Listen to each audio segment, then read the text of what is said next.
So, ayan guys, nagluto ako ng pure ampalaya guys. Walang kahalok-halok yan guys. Green na green guys. Ayan guys, yan ang aking ulam ngayon. Hapunan ko na to guys, very early. Ay, matulog ako ng maaga guys. Yan. So naman guys, tingnan mo guys, ang sarap ng ampalaya guys. At fresh na yan at green na green yan. Ayan. May kamatis, bawang at sibuyas. At may halo pa yan, matching isang siling haba dyan.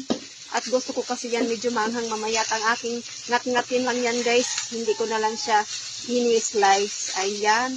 So ayan natin uulamin mamaya. Si ampalaya. Si ampalayang malakas. Masarap to guys. Marami itong benepisyo sa ating katawan guys. So ayan na. So minsan kain tayo ng gulay guys. Ayan. Very simple lang guys. Pero napaka-sustansya nito guys. Ayan. So ilalagayan ko lang guys ng konting asin. At tama na yan.